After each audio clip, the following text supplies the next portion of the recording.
नमस्कार दोस्तों, स्वागत करता हूं अपने इस यूट्यूब चैनल में जिसका नाम है अनुज गोरखपुरिया। आशा करता हूं कि आप लोग कुशल मंगल होंगे और अच्छे से होंगे। आपका जो सपना है विदेश में नौकरी करने का, डेफिनेटली आप लोग पूरा करेंगे। अपने माँ बाप का नाम रोशन करेंगे और अपने घर परिवार को अच्छी सुख सुविधा देंगे। तो भाई आज का जो वीडियो बहुत ही इंपॉर्टेंट वीडियो है। आज के इस वीडियो हम लोग बात करेंगे रोमानिया में वियर हाउस के जॉब के बारे में बात करेंगे।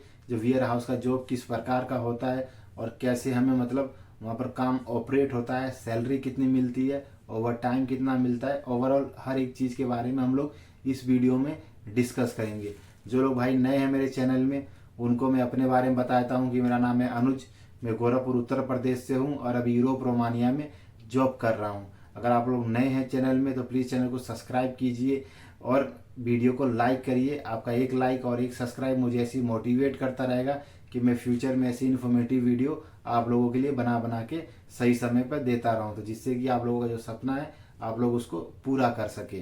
तो अब बात करते हैं वियर हाउस के जॉब के बारे में। वियर हाउस पहले क्या होता है उसके बारे में आप लोगों को समझा देता हूँ।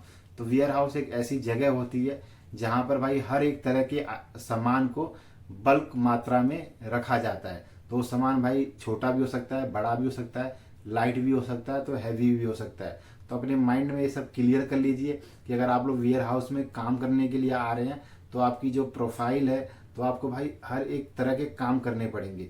क्योंकि जो वियर हाउस में जो सामान रखे जाते हैं वो सामान की अलग अलग कैटेगरीज होती है। कुछ सामान जो ड्राई सामान होते हैं और कुछ सामान जो होते हैं वेजिटेबल्स आइटम होते हैं, कुछ सामान मीट्स आइटम होते हैं जो कोल्ड में स्टोरेज होते हैं। तो कोल्ड में भी आपको जो उसका जिसका माइनस जो टेम्परेचर है -3, -4, -5 रहता है। जो सामान ड्राई होते हैं उसको भाई मान के चलिए जहाँ तक थोड़ा बहुत मशीन से लिफ्ट करते हैं, फिर बाकी थोड़ा बहुत अपने शरीर से भी उठा के उसको दूसरी जगह पे रखना पड़ता है। क्योंकि हर जगह आप लोगों को भी पता है कि भाई जो काम मशीन भी करती है तो थोड़ा बहुत काम अपने शरीर से भी करना पड़ता है। तो वो सब अपने माइंड में क्लियर कर लीजिए कि वियर हाउस में अगर आप लोग काम करने के लिए आ रहे हैं तो आपको थोड़ा शरीर से भी काम करना पड़ेगा और थोड़ा अपने दिमाग से भी काम करना पड़ेगा। तो शरीर से मैंने आप लोगों को बता दिया कि शरीर का भाई काम होता है सामान को एक जगह से ले जाके दूसरी जगह पे रखना। जो उसकी जो स्टोरेज एरिया है, पर्टिकुलर सामान की पर्टिकुलर स्टोरेज एरिया होता है। जैसे कि जो ड्राई आइटम हो गया वो ड्राई एरिया में जाएगा, जो वेजिटेबल्स आइटम हो गए वेजिटेबल्स आइटम का एक अलग स्पेसिफिक एरिया रिकोगनाइज किया जाता है, वहाँ पे जाएगा। जो मीट आइटम्स होते हैं वो अलग एरिया में जाते हैं।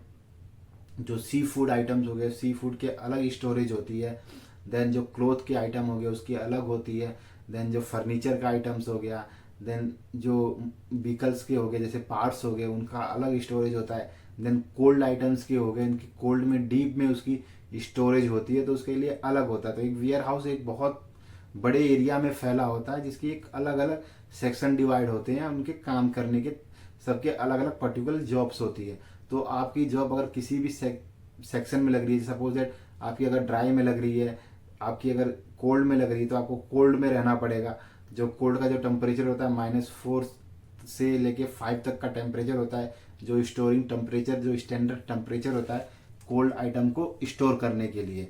तो भाई जैसे कि जो काम होता है वियर हाउस में, कभी भी एक तो बताया मैंने आपको मेहनत का काम होता है, दूसरा होता है दिमाग का काम। दिमाग के काम में जो काम आते हैं जैसे कि चीज़ों की इन्वेंट्री करना, चीज़ों को उसके प्रॉपर तरीके से टैगिंग करना, चेक करना, उसको एक्सपायरी आइटम को पहले मतलब उसको देखना, उसका जो फॉलो करना होता है, जो उसका स्टैंडर्ड्स होते हैं उसको एसओपीज जो होते हैं उसको फॉलो करना। फिर जो मशीन को ऑपरेट करते हैं वो भी भाई काफ़ी दिमाग का काम होता है। तो वेयर हाउस में भाई हर एक तरीके की जॉब होती है। तो आपको डिपेंड करता है कि आप किस जॉब में आ रहे हैं और क्या आपकी प्रोफाइल है। तो उसी हिसाब से भाई जो उसकी सैलरी है, सैलरी भी उसी हिसाब से मतलब जो फिक्स होती है। अगर आपके काम के अनुसार आपको सैलरी कंपनी देती है और आपकी सैलरी जो बेसिक सैलरी आपको डिसाइड की जाती है। तो आपको मैंने एक बता दिया मोटा मोटी वेयर हाउस कैसा होता है और वेयर हाउस कैसे मतलब ऑपरेट होता है। तो जो सामान वेयर हाउस में आता है तो सामान को दूसरी जगह भी उस सामान को डिवाइड करते हैं। तो उस सामान को मान के चलिए आपने लोडिंग किया तो अनलोडिंग भी करना पड़ेगा। लोडिंग अनलोडिंग हर एक तरह का काम होता है। तो जो वेयर हाउस में अब बात करते हैं काम के बारे में, सैलरी के बारे में, जो इम्पोर्टेंट चीज़ है। कोई भी भाई ये सब काम तो हम लोग कर लेंगे, कोई बड़ी बात नहीं है। चाहे आदमी शरीर से काम करना रहे चाहे दिमाग से काम करना रहे।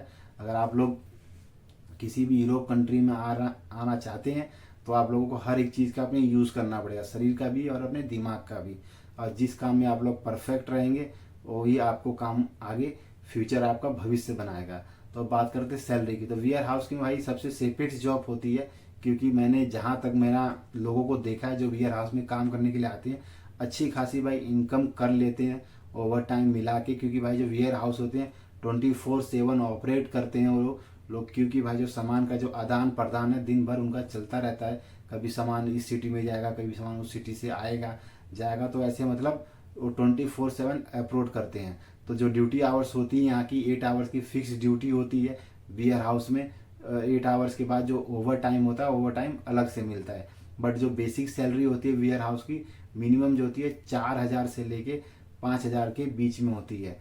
तो सैलरी जो बेसिक सैलरी है, अगर बिल्कुल भी मान के चलिए अगर कम से कम भी सैलरी में आ रहे हैं तो आपको कम से कम जो बेसिक सैलरी यहाँ पर है 4,050 रुपया, आपको जो 50 ले है जो यहाँ की लोकल करेंसी ले है इतना आपको मिलेगा ही। तो आप अपनी करेंसी कंट्री के हिसाब से आप लोग अंदाज़ा लगा लीजिए कि आपको कितना वो सैलरी पड़ेगा। अगर आप लोग थोड़ा स्किल कैटेगरी में आ रहे हैं, जैसे कि जो वेयर हाउस के स्टोर इंचार्ज होते हैं पर्टिकुलर एरिया के सेक्शन के, या आप हैवी लिफ्टर मशीन ऑपरेटर में आ रहे हैं, वेयर हाउस में ड्राइविंग में आ रहे हैं, या फिर आप लोग कटिंग वटिंग में आ रहे हैं, तो आपको मतलब उसकी सैलरी जो है थोड़ा ज़्यादा भी मिल जाएगी। जो कोल्ड आइटम में अगर आप लोग आ रहे हैं, कोल्ड में जो रहना है, तो उसकी भी सैलरी थोड़ा ज़्यादा होती है। उनका सैलरी मान के चलिए भाई जो फिक्स जो सैलरी होती है 5,000 से लेके 55 जो 100 तक इनकी सैलरी होती है। बाकी जो जो सैलरी है भाई यहाँ पर डिपेंड करता है आपके स्किल के ऊपर। बट जो मिनिमम सैलरी आप लोगों को बताई मैंने वेयर हाउस की सैलरी मिनिमम जो है 4,000 से लेके 5,000 के बीच में सैलरी रहती है। अगर आपके पास स्किल है तो आपकी जो सैलरी थोड़ा उसे ज़्यादा भी मिल सकती है। अब बात करते हैं ओवर टाइम की। तो भाई जो ओवर टाइम है, ओवर टाइम यहाँ पर वेयर हाउस में डिपेंड करता है काम के ऊपर, किस काम में आप लोग हैं। कि भाई अगर लोडिंग में है अनलोडिंग में है तो उसमें ओवर टाइम ज़्यादा मिलते हैं। अगर आप पर्टिकुलर एरिया में हैं कि जो एरिया जो है बस 8 से 10 घंटे ही ऑपरेट होता है, तो भाई उसकी उम्मीद कम होती है ओवर टाइम की। बट कभी भी अगर आप लोग आते हैं यूरोप कंट्री में या किसी भी कंट्री में काम करने के लिए, तो ओवर टाइम को मतलब मत देख के आइए, क्योंकि यहाँ पर के लोग हैं जो ओवर टाइम बहुत कम करते हैं। और बाकी जो अगर मिलता है तो छोड़ते भी नहीं है। बट यहाँ के जो मतलब बाहर के लोग ही ज़्यादातर ओवर टाइम करते हैं। तो ओवर टाइम को अपने जो माइंड में कभी भी सोच के मत आइए। ओवर टाइम होता है एक्स्ट्रा अर्निंग होता है। जो अर्निंग होती है कोशिश करिए कि उस अर्निंग को भरोसे मत बैठिए। अगर आपको मिलता है तो ठीक है, नहीं तो वो टाइम को अपने अंदर इन्वेस्टमेंट करिए कुछ अलग चीज़ें सीखने के लिए। ओवर टाइम भाई 1 से 1.5 घंटे का 2 घंटे का ओवर टाइम मिलेगा, वो भी सीजन के हिसाब से डिमांड के हिसाब से ओवर टाइम रहता है। बट ओवर टाइम रहता है ऐसा नहीं है, बट वो काम के डिमांड से रहता है कि आपको कितना ओवर टाइम मिलेगा। और पर्टिकुलर हिसाब से होता है कि आपने आज किया कल वो करेगा, तो ऐसे हिसाब से वो फिक्स उनकी साइकिलिंग होती है। बट अच्छा खासा भाई अर्निंग हो जाती है। अगर हम लोग ओवर टाइम भी जोड़ के चले तो मिनिमम 5,000 से लेके 5500 तक जो है इनकी अच्छी खासी अर्निंग हो जाती है।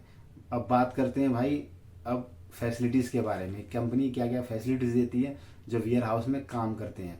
तो भाई जो वेयर हाउस में काम करने के लिए आ रहे हैं, जो वर्कर्स आते हैं भाई, उनको कंपनी की तरफ से अच्छी खासी फैसिलिटीज़ मिलती है। जैसे कि सबसे पहले बात करते हैं ओकोमोडेशन की।